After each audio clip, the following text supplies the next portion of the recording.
Yo, what's good out there, Playboys? It's your boy DJ Ferbs, and I got my guy here, Nick Serio, right? From VeloU University. We're in Westchester, New York. Westchester, New York. And Nick had a great idea with a concept to be able to share some of the things that happen with baseball players as we're actually in the game, where I think most of the videos that we see, what do you see out there? Hitting drills, throwing drills, highlights of dudes hitting bombs, and that's all good. But what happens in the mind of the player as the actual game's going on, right? 100%. What's going on between the ears is really what we can manage, right? That's what we can control at all times. You know, our physical attributes that we're putting out there are probably a representation of what's going on between our ears. And that's what we're gonna try and give you guys some insight today. And then also at the end of the video, you can stay tuned and we're definitely gonna give you some little tips and tricks on ways that you can manage the game and slow the game down a little bit. He seems like he's about either low three-quarter. He's definitely lower than low three-quarter. This dude's like a true side armor. I mean, he looks all right. Nothing crazy.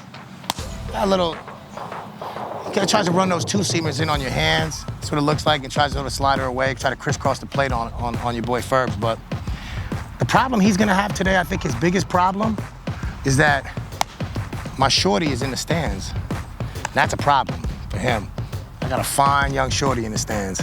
She came to the game to watch a man, DJ Ferbs, pimp a 420-foot tater off this dude.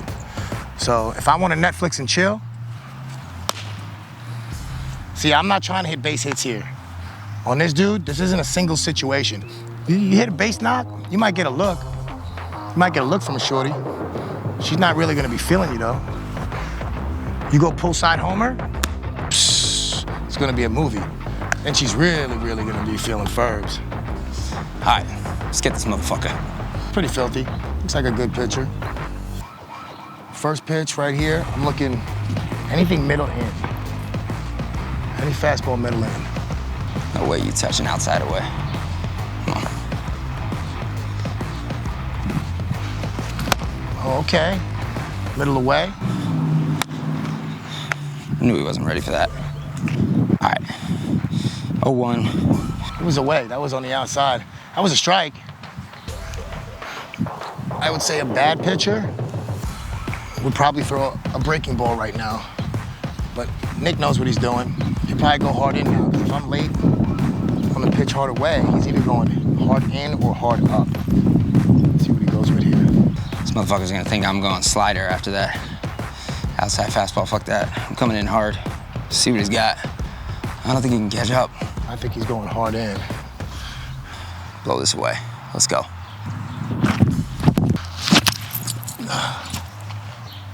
Damn, almost got him. I knew that was coming. Got him 0-2 now. Here we go. I don't care that he was on that. Let's go rip this fucking slider away. I was on that pitch, but I hooked it down the line about 3 feet. Absolute siege. That would have been a double. Now he's definitely coming back with a slider here. But if it starts in the middle of the plate, it's gonna be a ball. If it starts in, it's gonna be a strike. Oh, that's a good pitch. Knew he was coming with that slider away, right? He's probably pissed off that I took that though. He couldn't fool, he tried to fool Ferbs. He slept on Ferbs. Fuck, how the fuck did you take that? Yo, but I guarantee he's gonna double up right here. I know this dude, Nick Serio. He's gonna try to double up. I'm gonna see it pop right out of his hand. He's gonna try to throw the filthiest slider he's ever thrown in his life. He's gonna leave it arm side up, and it's gonna pop out of his hand, and I'm gonna hit an absolute rocket. Come on. All right, that was a great take. Slider, fastball, fastball, fastball in. Nah, you fucking crushed that. All right, slider away. Don't miss over. Here we go. Hepatitis, see you later! Woo! This man slept on DJ Ferbs. I had my shorty in the stands. It's time to Netflix and chill, my guy. Woo! Yes, sir! Your boy DJ Ferber is back! Nick Serio trying to come to my house with that junk? Come on, my guy. I thought you knew Ferb still had that gas in the tank. Jesus, he slept on a real-time Playboy. Yes, sir. Hey, Shorty, I'll holler at you after the game. Avis, yo, stay crispy out here. My guys. All right, y'all, what up? So now that the fun and games are over, we want to actually break down the video so that we can get a little bit more in depth and understand, perhaps why we were thinking what we were thinking, or then even how the way we were thinking affected the result that ended up happening at the end of the day. So I'll start off with just, first pitch coming in there. I was pretty pumped. Like, snuck a fastball by on the outside corner, thought I dotted it up pretty well, was pretty happy with the way you took it and approached at it, but it was definitely like, okay, cool, I'm in the control zone right here. What were you thinking at the end of that pitch? I mean, that first pitch, usually as a hitter, the one thing that I really want to look for, and I try to tell my guys, is what is his fastball doing? You know what I mean? Is his fastball running? Is it cutting? Is it staying on plane? Because I think if I know that as a person, because ideally you want to be timed up before you get in the box. I don't want to be getting my first time, like my timing on the first pitch, but I do want to get the first chance of vision of seeing it come in on what plane it's coming in. Then I kind of an idea of what's going on after that. Cool, yeah.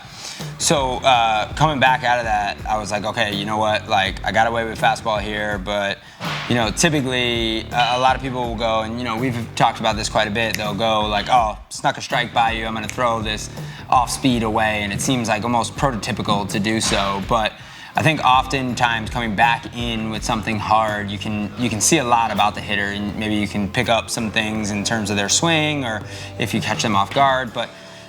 Also, you got to keep in mind, right? I'm changing your eyesight, right? So I just went out hard away, and now I'm going to try and come in hard. And I was trying to see if I was going to be able to sneak that by, but you put a great swing on it. I think a lot of young hitters, or pitchers too. I think they feel like the only different pitches are fastball, changeup, breaking ball, slider, splitter. Those are the different pitches. They are, but a fastball down and away and a fastball up and in, those are two different pitches to me. 100%. Right? There's different locations, there's different pitches, and the ball might move a little differently based on if he cut it a little bit or what he's doing. So I think not being predictable, and a lot of kids, younger guys especially, not at the higher levels, they automatically think if I get the first fastball by him, now he's timed up to that. I don't want to show him the same pitch twice, so let's go breaker right away, and it's like almost automatic, which is still predictable. Yeah. So if I'm late, if a guy fouls a ball off, if I'm late on a pitch that's hard away, there's no way I'm going to be able to be on time most of the time for a pitch that's hard in or up. Yeah, I totally agree. And you know what? We always say it here, VeloU always wins, right? Because it takes some of that decision-making capability away from you, right? It's quicker, it's on you. I think for me, the third pitch, right, was really like where my mental landscape sort of unraveled, because here it was like, everybody, especially a guy who throws submarine, right? They're gonna have to have some kind of banger of a slider. And ego takes over, and you're like, all right, I'm gonna punch you out right here. I got you 0-2. Yeah, you might have put a good swing on this fastball in, but like, I'm gonna change your eye plane again, and I'm gonna bring it back outside. Yeah, it might be a little slower, but I really want to see that like sword and that punch out of you. But unfortunately, you had an unbelievable take, and then what you guys got to hear was like sort of my mental landscape unravel, and now I was sort of stuck. I was shocked at how well you took the pitch. I was shocked at like, how could that even happen? That should have been a punch out. And it's sort of, even though I'm ahead in the count, I'm winning 1-2, I'm sort of falling back to the side of it like, shit, I'm questioning what I'm throwing next now. I mean, I think what you touched on before is, your go-to pitch, that slider, and especially, I have a kid. Well, he's not a kid; he's a grown man. His name's Josh Palacios. He plays for the Nationals now, but he said the Boston Red Sox do a really good job of what your type of pitching, which, because he was thrown from that sidearm slot, right? They do a lot of crisscrossing the plate, which is downward acceleration in on a righty, and then crisscross the plate with a slider this way, like an X across the plate. They pitch like that, and they have a lot of success with it. But I think that, like you said, if something doesn't go as planned, like executed the way that you wanted to execute it, that's when it comes in. You have to take a deep breath and kind of reset. And when a hitter sees a pitcher visibly upset, or visibly, I say, like, I know that he thought he was gonna get me, but he didn't get me, and now I kind of got him. Usually, as a hitter, you can see that if a dude is that amped up. And that's why I said on that segment, he's not gonna come up again with another slider after he missed a good one. Oh, yeah. This is a good one. I said, but if he's thinking in his mind, I'm gonna throw the filthiest slider I'm ever gonna throw to this dude right now, because I'm gonna get him out on this pitch, on this 1-2 pitch.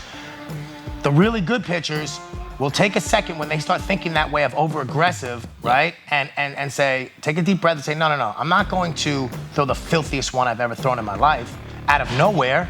Not just produce some, wow, this is the craziest, filthiest one. It's, no, I'm gonna throw the slider that I'm comfortable.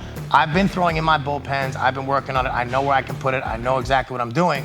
And then you go back there and you execute that pitch. Yeah, totally. Because when you try to rip the filthy one, yeah, they fly. You get the fly open. You leave it arm side up. You're like, I'm gonna rip this, and then it's like boom, and you see it pop out of his hand, and that's when you get. Well, sure enough, sailed right over the middle, right? So, so when I'm talking to guys about the mental side of things, I'm always talking about adaptability, right? Can you adapt to the scenario that's going on, right? Or does the scenario start to predict you? And I think for myself, what ends up happening in this sort of little play on this is that the scenario doesn't go as I foresaw the scenario going. So now all of a sudden, my future that I was envisioning didn't play out the way I planned, and I didn't have the capacity to stop all the noise that was going on in my head, slow the game down, and realize that the next pitch, the previous pitch had no bearing on it. I need to treat this as a different game, different setup, different system, and I need to attack this pitch the way I would any other. And like you're indicating there, there's no need to make it this much nastier or this. It's just locate it where exactly I want to locate it and throw the pitch how I throw it. Yeah. I mean, the stuff that you're talking about with letting yourself get sped up, or when you're a pitcher and you feel like something should happen, you didn't get a call your way, a hitter that you said, how did he take that pitch? Maybe he's just a bad hitter. Yeah. And he wasn't taking your pitch because he has elite vision and he took it. He just made a decision that he wasn't going to swing, right, because he's a bad hitter. Good hitter would probably swing at that pitch or whatever, and you'd be out. And you'd be, right. So you have to kind of see what that is. And also the suggestion, because a lot of us know the problem is, wow, I'm getting sped up in game. I'm letting my emotions take over.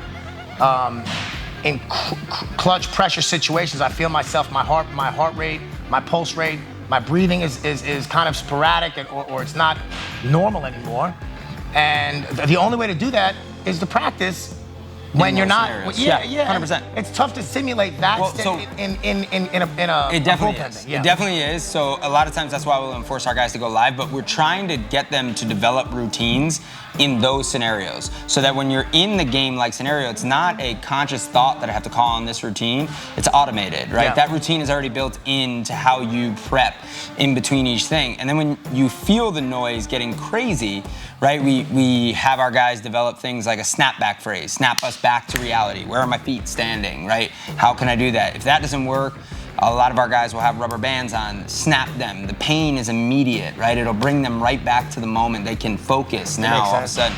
So Corey Mascara, pitching coach, he's at Wake Forest. That's my dude. Yeah, he does a lot of shadow bullpens, and I don't know if a lot of the guys at home, the younger guys especially, if you feel yourself getting nervous, you feel yourself getting sped up, try doing shadow bullpens, which is basically just closing your eyes in your room with nobody else around, and just go through about 1 or 2 innings of a simulated game in your mind. I'm talking about everything from coming set, stepping off, coming set, delivering a pitch, left it arm side up. Okay, what's the adjustment? Come back on the mound, walk around the mound in your room by yourself, right? And give up a double in your room by yourself with your eyes closed, and keep your eyes closed the entire way through the 2 simulated innings.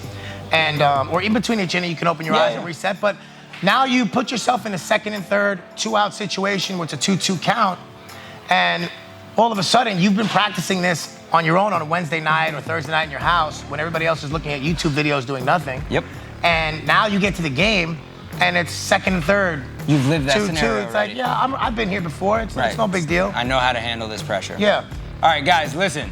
We hope this was super informative to you, fun at the same time, and just understand. Listen, we're trying to give you a perspective of potentially some of the things that you would want to ask these questions on, or potentially maybe you didn't know how to ask the question of what does it feel like to be in these scenarios, and hopefully you guys got a ton out of today.